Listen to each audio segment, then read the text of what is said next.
Paper दे दिए तो बस फिर घरों को जाएं, आराम से चिल करें। इसीलिए हमने फ़ौरन रख लिया कि उसके बाद तो लोगों ने बस जाने वाली करनी है। पॉइंट ये है कि इतनी ज़्यादा छुट्टियाँ पूरी ज़िंदगी आपको दोबारा नहीं होंगी, बग़ैर इम्तिहानों के, बग़ैर मतलब टेंशन तो मैं नहीं कहूँगा, टेंशन तो रहेगी बहरहाल, लेकिन ये है कि बग़ैर किसी काम के, बग़ैर किसी इम्तिहान के इतनी लंबी छुट्टी दोबारा आपको नहीं होने वाली। क्योंकि आप जब आर्टिकल्स में जाएंगे तो उसमें अगर छुट्टी मिलेगी तो पेपरों की मिलेगी, और जब प्रैक्टिकल ज़िंदगी में जाएंगे तो उसमें तो छुट्टी मिलेगी नहीं, मिलेगी भी तो कोई बहुत शदीद ज़रूरी काम होगा या इस तरह से करके। तो अब वक्त आ गया है सारे शौक़ पूरे करने का। जिसको फ़ुटबॉल का शौक़ था, आराम से 2, ढाई, 3 महीने, 4, साढ़े 4, 5 महीने खूब, डिपेंडिंग अपॉन कब कब आर्टिकल्स मिलते जाते हैं, तो वो खूब फुटबॉल खेल सकते हैं। जिनको सीजन्स देखने का शौक़ था, फिल्में देखने का शौक़ था, ड्रामे देखने का शौक़ था, शाबाश, इन्होंने का सब कुछ छोड़ दिया है। चिल्ले पे जा सकते हैं, ठीक है, अल्टरनेट्स भी हैं जो है ना, चिल्ले पे जा सकते हैं, सरोज़े पे जा सकते हैं, डिफरेंट तरह से डिफरेंट एरियाज़ को एक्सप्लोर करके वहाँ पे जो प्रॉब्लम्स हैं, जो परेशानियाँ हैं, इमदाद बाहमी की तरफ जा सकते हैं। तो अब टाइम बहुत है, आप टाइम ख़त्म करेंगे, टाइम फिर बाहर निकल के आ जाएगा। अभी तक आपको टाइम की जो बरकत नहीं महसूस होती थी पिछले 1 महीने में, जिस तरह से तेज़ी से दिन भाग रहे थे, आप आहिस्ता आहिस्ता पेपर के करीब होते जा रहे थे, अब उतने ही स्लो हो जाएंगे दिन। तो अब थोड़ा सा समझने वाली ज़रूरत है। ये जो सेशन है, ये सेशन हम इसलिए करते हैं कि जैसे ही आप कैफ से फ्री हुए उसके बाद कोई कॉलेज आपको ओन नहीं करता, क्योंकि कॉलेज तो तब तक आपके साथ सेशंस करते हैं, एक्टिविटीज़ करते हैं जब तक आपसे पैसे आ रहे होते हैं, और पैसे असल में कैफ में आते हैं। सीए फाइनल में तो पैसे आते ही नहीं है। सीए फाइनल में लोगों ने स्टाइपेंड से पैसे देने होते हैं, तो कोई 5,000 में पढ़ा रहा है, कोई 8,000 में पढ़ा रहा है, कोई 10,000 में पढ़ा रहा है, कोई कह रहा है 30,000 फीस है, लेकिन आपके लिए आज डिस्काउंट 15,000 है, और अगर अभी आ गए तो 8,000। चूँकि सबको पता है कि अब ये बच्चों ने जो है ना घर वालों से कह दिया कि मैं बड़ा हो गया हूँ, मैंने बाप से पैसे नहीं लेने, और अपने स्टाइपेंड से जो है इसको वैसे जीना बड़ा मुश्किल लगता है। तो बहरहाल स्टेप बाय स्टेप चलते हैं।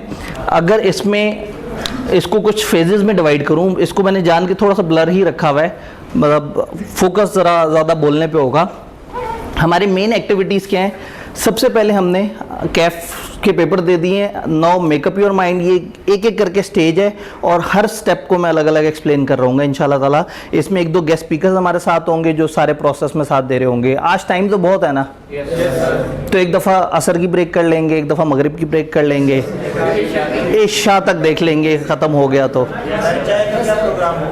चाय का आप लोग जो भी अपने हिसाब से कंट्रीब्यूशन करके करना चाहें। मैं बताया, आप तो कॉलेजेस आपको कुछ नहीं लिफ्ट आएंगे, नहीं असल में ना ये वाहिद सेशन है जिसमें हम एक्सपेरिमेंट करते हैं कि क्या लोग वाकई अपने लिए बगैर कुछ खाए पिए क्या टाइम गुजार सकते हैं। भाई पेपर आप लोगों ने 12:15 बजे दे दिया, 3:30 बजे रखने का मकसद क्या था सेशन? आप वापस अपने अपने घरों को जाएं, अपने हॉस्टलों को जाएं, टिका के खाना खाएं, अच्छी तरह से पेट भर के आएं, तो ताकि आप सुन सकें। तो आज आपने खुद भी एक्सपीरियंस करना है कि एक बड़ा सेशन बगैर खाए पिए जो है ना वो कैसे बर्दाश्त करना होता है। हमें आपकी अच्छाई की फिर भी उम्मीद है। उफ, उन्होंने कहा अच्छाई की उम्मीद है। चलें हम फिर क्या करेंगे, हम आज का एक एक्सटेंडेड सेशन परसों दोबारा कर लेंगे और उसमें जो है वो तब तक बच्चे और शॉर्ट हो गए होंगे, तो फिर उन बच्चों के साथ जो है ना कुछ इस तरह की एक्टिविटी कर लेंगे।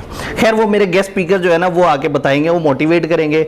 तो मैं तो पूरा सेशन आप लोगों से बेवकूफ़ बनता रहूँ, अब उनको बेवकूफ़ बनाना है आपने, उनसे अगर कुछ निकलवा सके तो बड़ा ज़बरदस्त हो जाएगा। चलें, हमने माइंड मेकअप करना है, फिर प्रोफेशनल सीवी बनाने के ऊपर बात होगी। एक डायरी मेंटेन करनी है, अपनी एक्टिविटीज़ ट्रैक करनी है, फर्म्स किस तरह से सिलेक्ट करनी है, ये बिग 4 और अदर फर्म्स का क्या मसला है, फर्म और इंडस्ट्री के क्या मामलात हैं।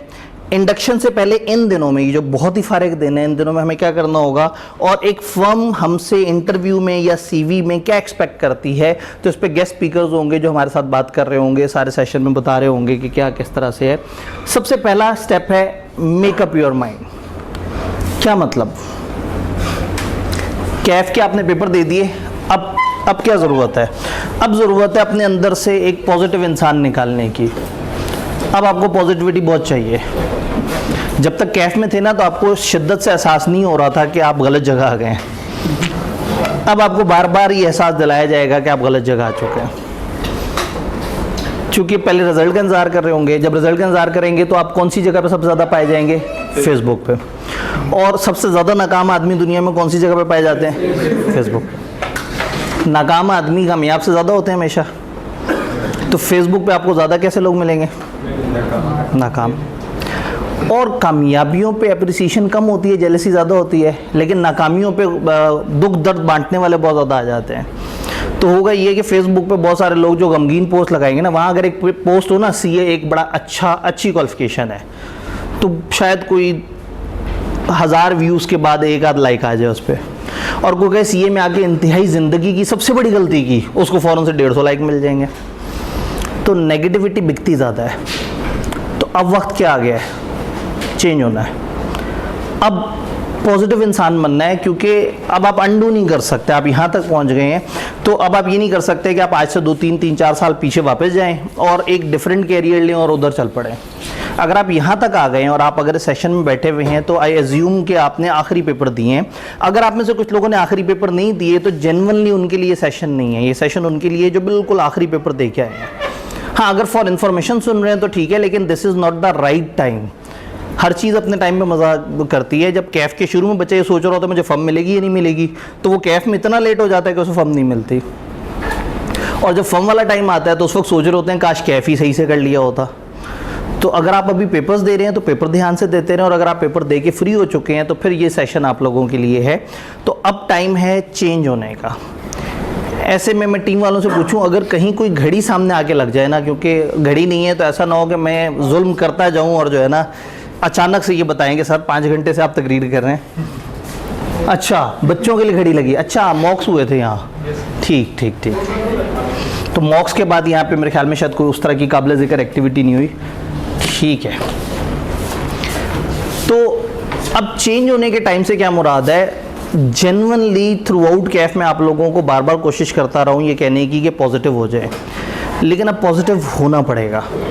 अदरवाइज़ बहुत आसान काम है। आप हर दिन फेसबुक पे जाएं, हर दिन देखें, हर दिन परेशान हो और हर दिन सोचें कि मैंने ज़िंदगी में गलत फ़ैसला कर लिया और अब बस मैं एक ज़िंदगी घुट घुट के गुजारूंगा। क्या सीए में आना गलत फ़ैसला है? पक्की बात है। तो कायम रहना है इस पर। सीए में नहीं आते तो आपके पास बहुत सारी ऑप्शंस थी, तो फिर वहाँ क्यों नहीं गए? दिल नहीं किया, पैशन था यहाँ का। सीए में पैसे अच्छे मिल जाते थे, मुझे सूट ये करता था, कोई और दाखला नहीं दे रहा था। तो अगर आप यहाँ पे आ गए हैं तो इसका मतलब है this was the best choice at that point of time. तो आज अगर आप फिर से 3 साल पीछे चले जाएंगे ना, तो आप दोबारा सीए को ही चूज़ करके वापस आ जाएंगे। लेकिन सिर्फ इस वजह से कि लोग बहुत सारे सीए से नाला हैं, परेशान हैं और फेसबुक पे बहुत ज़्यादा नेगेटिविटी है, उस वजह से घुट घुट के ज़िंदगी गुजारने का कोई फ़ायदा नहीं। आर्टिकल्स लोग बहुत खुशी से भी गुजारते हैं और रो के भी गुजारते हैं, गुजर सबके जाते हैं। तो अब आप बड़े हो गए हैं, कैफ के आप पेपर दे चुके हुए हैं, अब आपका एक टर्निंग फेज़ आया है लाइफ में ना। 3 दफ़ा एक प्रोफेशनल लाइफ में 3 दफ़ा टर्निंग फेज़ आता है। एफएससी के बाद जब आपने डिसाइड करना होता है कि आपने आगे क्या करना है, बहुत मुश्किल फेज़ है। 2-3 महीने बड़ी टॉर्चर में गुजरते हैं। दूसरा फेज़ अब है, आप पेपर से फ्री हो गए हैं, इंशाल्लाह आपका पेपर पास हो जाएगा। तो फर्म, इंडस्ट्री, कौन सी फर्म कैसे, कौन सी फर्म आप चाहते हैं, कौन सी फर्म आपको चाहती है, ये बहुत सारे वेरिएबल्स होंगे और अल्टीमेटली फिर आप किसी ना किसी फर्म में इंशाल्लाह ताला लैंड कर जाएंगे। तीसरा मुश्किल फेज़ होगा जब आप अपने आर्टिकल्स ख़त्म करके सोच रहे होंगे कि पहली जॉब मैं स्टार्ट करूं, तो उस वक्त बड़ा मुश्किल होगा कि कौन सी इंडस्ट्री को चूज़ किया जाए, किस तरफ जॉब की जाए। तो ये 3 मुश्किल टाइम है, उनमें से दूसरे मुश्किल टाइम पर आप खड़े हुए हैं। लेकिन अच्छी बात है कि इस मुश्किल टाइम में आपने पेपर नहीं देने हैं, तो आप थोड़ा सा इजी रह सकते हैं और आपके पास एक एक्टिविटी है करने को। तो द फर्स्ट थिंग इज़ अब हमने चेंज करना है अपने आप को, और अब नेगेटिविटी नहीं, अब पॉजिटिविटी फैलानी है। अगर हम सीए के अंदर हैं, किसी भी टाइम पे कंपेयर अपने आप को किसी दूसरे से करना है ना, तो सही वैलिड ग्राउंड्स पे करना है। आपको पता होगा ये जो मेडिकल के लोग हैं इनको स्टाइपेंड बहुत अच्छा मिलता है। कितना मिलता है? ये जब हाउस जॉब में होते हैं तो इनको कितने पैसे मिलते हैं?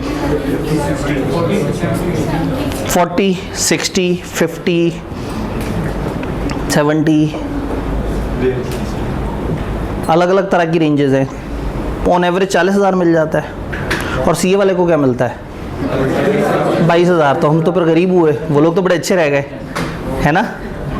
अच्छा, मुझे एक बात बताएं, जो मेडिकल का बंदा अगर किसी साल रह जाए तो क्या फिर भी उसको उसी ईयर से मिलने शुरू हो जाता है वो वाला स्टाइपेंड जो हाउस जॉब वाला होता है, या 1 साल आगे हो जाता है? आगे कुछ साल गुजारने पड़ते हैं हाउस जॉब से पहले। कितने साल? 5 साल।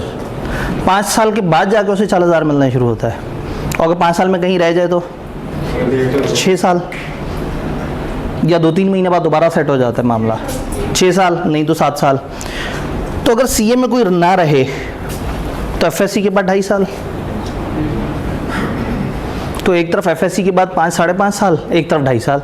तो 2.5 साल बाद वाले को 22,000 मिल रहा है और 5-5.5 साल बाद वाले को 40,000 मिल रहा है। फेयर इनफ, क्या परेशानी है? आप इस 2.5 में 3.5 साल और ऐड कर लें आर्टिकल्स के, फिर कंपेयर करें। एक सक्सेसफुल कैरियर पाथ के सक्सेसफुल टाइमलाइन को सक्सेसफुल टाइमलाइन से मैच करें। उनके सक्सेसफुल इंसान को अपने अनसक्सेसफुल इंसान से क्यों मैच करते हैं? एक सक्सेसफुल डॉक्टर के पैसे देख के कि वो तो जनाब डॉक्टर हॉस्पिटल में बैठा हुआ है, महीने के 15 लाख कमा रहा है, और चार्टर्ड अकाउंटेंट तो 5 लाख कमा रहा है। उस फील्ड के सबसे सक्सेसफुल आदमी के साथ अपनी फील्ड के एक मीडियोकर बंदे को तो मत कंपेयर करें। आपकी फील्ड में लोग 70 लाख भी कमा रहे हैं। तो प्रॉब्लम ये है कि किसी भी दूसरी फील्ड को देखते हैं तो उसके सबसे सक्सेसफुल लोग नजर आते हैं। वो डॉक्टर्स हॉस्पिटल वाला डॉक्टर तो नजर आता है, लेकिन जो हजारों डॉक्टर पर्ची पे 70-70 रुपए की पर्ची पे बैठ के गली मोहल्ले में बैठे हुए वो नजर नहीं आते। तो थोड़ा सा अब वक्त आ गया अपने आप को चेंज करना है। हमने ये समझना है कि हम एक अच्छी फील्ड में, एक ऐसी फील्ड जिसमें एफएससी के थोड़े से अरसे के बाद आप अपने पाँव पे खड़े हो जाते हैं। ये जो 22,000 समथिंग है, 700 या शायद 300 या शायद 100, तो 22,000 समथिंग, दिस इज़ एनफ। एक ऐसा बंदा जो बैचलर है, जो गैर शादीशुदा है और जिसके घर वालों ने अभी उसे घर की जिम्मेदारियां उठाने का नहीं कहा, उस बंदे के लिए मोर देन एनफ है। और सिर्फ इतने ही नहीं होते, पॉजिटिव बात कोई भी नहीं बताएगा, नेगेटिव बात सब बताएंगे। आप जिस क्लाइंट पे जाते हैं ज़्यादातर खाना क्लाइंट के ज़िम्मे होता है, नहीं तो आपको पर डे पैसे मिल रहे होते हैं ट्रैवलिंग के, खाने के। कुछ क्लाइंट्स पे 1,000 रुपये पर डे होता है, कहीं 700 पर डे होता है, कहीं 500 पर डे होता है। एक रीज़नेबल अलाउंस आपका इस स्टाइपेंड के अलावा आपका 6-8 से 10,000 एक्स्ट्रा भी बन रहा होता है। जबकि आपके खर्चे क्या हैं? एजुकेशन पर आपने नहीं खर्च करना, कोचिंग लेनी है। सीए फाइनल के अंदर चूंकि सबको पता है कि अब जो स्टूडेंट है वो खुद से कोशिश कर रहा होता है, सारा कुछ है, तो कॉलेजेस भी वही कॉलेज उसी टीचर का 1/3 से भी कम चार्ज कर रहा होता है, क्योंकि उन्हें पता है कि बच्चे पे नहीं कर सकेंगे। तो पढ़ाई पे आपका ना होने के बराबर खर्चा होता है। पेपर्स आपने देने होते हैं साल, 1.5 साल, 2 साल बाद, तो उसकी भी ऐसे भी नहीं है कि हर 6 महीने बाद अटेम्प्ट आ रही हो। तो एक कंफर्टेबल टाइम आता है, आप अपना गुजारा कर सकते हैं। लेकिन अगर आप हर वक्त उस वक्त बैठ के सोचेंगे नहीं जी वो हाउस जॉब वाला तो 40,000 कमा रहा है और मैं 22,000 कमा रहा हूँ तो मैं तो रुल गया हूँ। उस हाउस जॉब वाले को हाउस जॉब के बाद पता नहीं कैरियर सक्सेसफुल होने के कितने चांसेस हैं, लेकिन आपको ये ज़रूर पता है कि आपके आर्टिकल्स के बाद आप लाख रुपए के आसपास कहीं बैठे हुए होंगे। तो हमारी ये फील्ड स्टिल बड़ी लुक्रेटिव है। मज़े की बात है कि इस वक्त दुनिया भर में जब पाकिस्तान से बंदे जा रहे हैं तो उसमें एक बहुत बड़ी तादाद अकाउंटेंट्स की भी है। तो इस वक्त फर्म्स को चार्टर्ड अकाउंटेंट्स के कहत पड़े हुए हैं, इंडस्ट्रीज़ में चार्टर्ड अकाउंटेंट कम हो गए हैं, फाइनलिस्ट मुल्क छोड़ के जा रहे हैं। तो अब जब फाइनलिस्ट ढूंढने कोई निकलता है तो उसे फाइनलिस्ट मिलता ही नहीं है। तो आपकी फील्ड स्टिल काफ़ी प्रीमियम है। आप लोगों को रोते तो ज़रूर देखेंगे, लेकिन ज़रूर फेसबुक पे लोगों से पूछेंगे भाई आर्टिकल्स ख़त्म होने के बाद इस वक्त मिल क्या रहा है। अच्छी बात कोई नहीं बताएगा, बुराइयां सब बताएंगे, लेट सेटिंग होती है सब बताएंगे। क्लाइंट से एक्स्ट्रा डेली मिलती है, जो मैंने आपको ये फैक्ट बताया कि क्लाइंट से आपको डेली के पैसे मिलते हैं, ये आपको बहुत कम लोगों ने बताया होगा। लेकिन लेट सेटिंग होती है, ये सब ने बताया होगा। बुरी बात बिकती ज़्यादा है, अच्छी बात इतनी बिकती नहीं है। तो एक आसान तरीका ये है कि हम बस बुरी बात सोचते रहें, रोते रहें, दुखी होते रहें कि हम गलत फील्ड में आ गए। और एक ये है कि अब हम समझें कि हाँ भाई अच्छी चीज़ क्या है, किस तरह से है। हम जिस फील्ड में चल पड़े हैं, आप अगर आपका इंशाल्लाह कैफ क्लियर हो जाता है तो अगले 3.5 साल के अंदर आप अपने कैरियर को एक शेप दे चुके होंगे। आप आर्टिकल्स कर रहे हैं, सबसे पहला जो रोना माइनस करना है ना हमने, वो स्टाइपेंड वाला है। अब मुझे पता है कि इस तरह की गुफ्तगू का क्लिप गलत तरीके से कट के, गलत उसमें से पुर्जा निकल के गलत तरीके से गलत प्लेटफॉर्म पे शेयर होता है, ताकि जो है ना वो सनसनी फैलाई जाए कि देखा ये भी टीचर जी वो स्टाइपेंड की फेवर में इस तरह से करके। आपकी एजुकेशन के 2 हिस्से हैं। एक हिस्सा है जिसमें आप थ्योरियाँ पढ़ते हैं, रट्टे मारते हैं, पेपर देते हैं खाली, और एक है प्रैक्टिकल हिस्सा जो आपका फर्म का है। तो जब आप स्टूडेंट हैं, आप 6, 6.5, 7 साल के स्टूडेंट हैं, और ज़्यादातर फील्ड्स में इस वक्त 6-7 साल से कम कहाँ है तालीम। जिसने मास्टर्स भी करना है 4 साल का तो बैचलर्स हुआ है, थका हुआ बैचलर्स, वो 4 साल का है, फिर आगे मास्टर्स, फिर उसके अंदर भी इंटर्नशिप वगैरह और इस तरह का चक्कर होता है। डॉक्टरी देखें वो 6-7 साल पे है। तो कोई भी फील्ड देख लें 6-7 साल, आप 6-7 साल के स्टूडेंट हैं और आपके 2 फेज़ हैं। पहले फेज़ में आप पढ़ रहे हैं कॉलेजेस से और साथ साथ अपने याद कर रहे हैं और आप फुल टाइम स्टूडेंट हैं। दूसरे में आप प्रैक्टिकली सीख रहे हैं और साथ साथ पेपर्स दे रहे हैं। उस स्टूडेंटशिप के दौरान 6-7 साल में आपको सेकंड वाले फेज़ में, चूंकि आप जब सीख रहे हैं तो आप किसी और को कमा के भी दे रहे हैं, इसलिए वो आपको स्टाइपेंड भी दे रहा है। आप हमारे पास आगे पढ़ते हैं, आप हमें उस तरह से कमा के नहीं दे रहे होते, तो फिर हम आपसे फीस चार्ज करते हैं। फर्म वाले भी आपको सिखा रहे हैं, लेकिन फर्म वाले आपको सिखाने का आपको फीस चार्ज नहीं कर रहे, बल्कि उल्टा आपको पैसे दे रहे हैं। तो ये कोई बुरी बात नहीं है, ये मज़ेदार बात है। अगर वो 0 रुपए भी दें तो ये ट्रेनिंग इज़ वर्थ इट। एक बंदा 3.5 साल ज़रूर इन्वेस्ट करेगा ताकि वो इस काबिल हो जाए कि वो 20-25 हज़ार रुपये कमाने वाले इंसान से उठ के लाख रुपया कमाने वाला इंसान बन जाए। तो ट्रेनिंग इज़ वर्थ इट। तो बस अब एटीट्यूड पॉजिटिव करना है, ये सबसे पहली बात है जो आपको बतानी थी। क्योंकि जब आप फारिग होंगे तो फेसबुक पे बार बार देख के आपको लग रहा होगा कि मैं गलत फील्ड में आ गया और आप एक इंतहाई फजूल सा डिसीजन लेंगे, अचानक से सोचेंगे मैं अब कंप्यूटर साइंस से शुरू कर लूँ। मज़े की बात है जो 4-5 साल कंप्यूटर साइंसेस भी पढ़ता है ना, उसको भी प्रोग्रामिंग करनी नहीं आती। और एक एफएससी में बैठा हुआ बच्चा जिसका दिमाग प्रोग्रामिंग में चलता है, आधा ChatGPT से पूछता है, आधा गूगल से पूछता है, जेमिनाई से पूछता है, कोडिंग शुरू कर देता है और 1 साल बाद सॉफ्टवेयर बना के बैठा हुआ होता है। ये सब शौक का मामला है। 1 ट्रेनी 2 ट्रेनी एक ही फर्म में एक ही डिपार्टमेंट मौजूद होते हैं। एक ट्रेनी आर्टिकल्स खत्म होने के बाद कहता है लो जी मैं तो फील्ड में आके गलती की, और दूसरा मीनवाइल टैक्स रिटर्न बनाना सीख चुका होता है। अपनी फैमिली के 50 बंदों को वो टैक्स रिटर्न बना के दे रहा होता है। एक छोटा सा एंटरप्रेन्योर बन गया होता है, 70-80 हज़ार रुपये तो उसकी साइड इनकम आना शुरू हो गई होती है। सबने एक जितना पढ़ा, सबने एक जैसी ट्रेनिंग ली होती है, लेकिन एक चाहता है ग्रो करना और एक नहीं चाहता ग्रो करना। एक ही मेडिकल कॉलेज से निकले हुए लोग अलग अलग तरह से जा रहे होते हैं। तो इसका मतलब है this is not alone study जिसने आपको शेप करना है, या आपका एटीट्यूड है जिसने आपको शेप करना है। रोते रहेंगे तो वहीं रहेंगे और अपने टिपिकल पैटर्न को फॉलो करेंगे, और अगर आगे बढ़ना चाहेंगे तो इंशाल्लाह ताला टिपिकल पैटर्न को फॉलो नहीं करेंगे, लाइफ में तेज़ी से आगे सक्सेसफुल होते चले जाएंगे। तो सेम जगह से पढ़े हुए, सेम फर्म से निकले हुए, सेम क्वालिफिकेशन स्टेटस पे 2-3 साल बाद लोगों में ज़मीन आसमान का फ़र्क हुआ होता है। इट ऑल बिकॉज कि वो क्या कैरियर चूज़ करते हैं, वो किस तरफ जाते हैं और उनकी सीखने की क्या ख्वाहिश है। आप हर दिन फर्म में ये सोच के गुजारें लो जी मुझे तो मुसीबत, वो आप एक जगह गए, उन्होंने कहा कि जी हम ये शाहीन एयरलाइन को ऑडिट करते हैं, और अब आपने एयरपोर्ट पे मौजूद जो इक्विपमेंट्स हैं उनको चेक करना है। अब आप जाके मुसीबत में, गर्मी है, जाके इक्विपमेंट्स को देख रहे हैं, उनकी वो वर्किंग देख रहे हैं, उस पर टिक लगा रहे हैं और कह रहे हैं यार क्या ज़लालत है ज़िंदगी में। और एक बंदा देख रहा है कि अच्छा एविएशन में ये टूल्स इस्तेमाल होते हैं, अच्छा ये क्यों इस्तेमाल होता है, ये किस तरह से होता है, अच्छा इसके बगैर जहाज़ फ्लाई नहीं कर सकता, ये ऐसे ऐसे। वो इस लेवल पे उस पर सीख रहा होता है कि कल को किसी एविएशन से रिलेटेड ही किसी फील्ड में जाके इंटरव्यू देता है और उन्हें समझ आ जाती है कि ये सिर्फ अकाउंटेंट नहीं है, इसको आधा एविएशन इंडस्ट्री का भी पता है। मैं अभी तक रिग्रेट करता हूँ, मैं जब आर्टिकल्स में था तो मेरे जहन में एक ही टारगेट था कि मैंने पढ़ाना है, तो मैंने बिज़नेस को उस तरह से नहीं देखा। हमें एक दफ़ा कागज़ बहुत बल्क लेवल पे प्रिंटिंग करनी थी, तो बहुत ज़्यादा महंगे रेट थे, तो हमें पता लगा कि बाहर के मुल्कों में कागज़ काफ़ी सस्ता है, इंपोर्ट करें। लेकिन फिर पता लगा कि कराची में बहुत सारे अजीब अजीब से एजेंट बैठे हुए हैं, बहुत सारी जगह कस्टम के बहुत ज़्यादा मसलो मसाइल हैं। तो मुझे याद आया कि मैं एक बादामी बाग में 1-2 स्टील का काम करने वाले बड़े लेवल के ऑर्गेनाइजेशंस थी, वो 600 मिलियन की इंपोर्ट करते थे, और उस टाइम पर मैं फर्म में जब था तो मुझे उनका ऑडिट करने का मौका मिला था। और मुझे अब याद आ रहा है कि उनके बहुत सारे ऐसे कागज़ हमने देखे थे जिसमें इंपोर्ट की पूरी वर्किंग थी, मुख्तलिफ एजेंट्स के नंबर थे, मुख्तलिफ ये थी कि अच्छा कौन से स्टेज पे कौन सा टैक्स देना है, कौन सी जगह क्या होगा, कौन सी जगह माल क्लियर कैसे कराना है, कौन सी जगह इंश्योरेंस वाला ऐड होगा। तो उस टाइम पे मैं तो चूंकि ये सोचता था कि मैंने पढ़ाना है तो मुझे रेलेवेंट बात लगती थी, लेकिन अगर मेरे जहन में बिजनेस होता और मैं उस टाइम पे, तो मैं अपनी फर्म के खर्चे पे एक बहुत बड़े लेवल के क्लाइंट की इंपोर्ट का पूरा प्रोसेस ऐसा समझ चुका होता कि मुझे 10 साल बाद भी काम आ जाता। तो एक वो शख्स है जो ट्रेनिंग गुजारता है बस ये सोच के कि मुसीबत है 3.5 साल तो गुजारना ही है, और एक ये सोच के गुजारता है कि मैं किसी और के खर्चे पे इतना सब कुछ सीख रहा हूँ। आप किसी भी ऑर्गेनाइजेशन में बिगनर लेवल पे जाते हैं नॉर्मली, लेकिन ऑडिटर बन के आप सबसे सीनियर मोस्ट लेवल बंदे के साथ बैठ के बातें कर सकते हैं, पूछ सकते हैं, उनके सारे रिकॉर्ड चेक कर सकते हैं। तो फ़ायदा ये होता है कि आप 3.5 साल में क्लाइंट के खर्चे से, फर्म के खर्चे से अपने आप का एक्सपोजर बढ़ा लेते हैं। एक्सपोजर बढ़ जाता है तो आप दुनिया के लिए एक कमर्शियल सेलेबल प्रोडक्ट बन जाते हैं। जो कहीं भी जाएगा तो वो जॉब करेगा तो उसे दुनियादारी का पता होगा, उसको सारी चीज़ें आती होंगी, वो बेहतर तरीके से काम कर सकेगा।